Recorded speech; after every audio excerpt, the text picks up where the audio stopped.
Абитуриенты из Крыма и зоны АТО смогут поступать в украинские вузы без внешнего независимого оценивания. Об этом сегодня на заседании правительства заявила министр образования и науки Украины Лилия Гриневич. По ее словам, кроме дополнительной сессии ВНО для детей с оккупированных территорий, разработали список высших учебных заведений, куда можно поступить по конкурсу.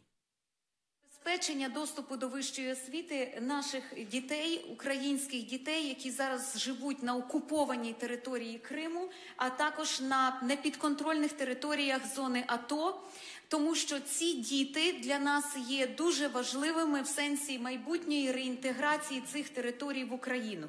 І ми повинні зробити все для того, щоб вони мали доступ до вищої освіти в країні.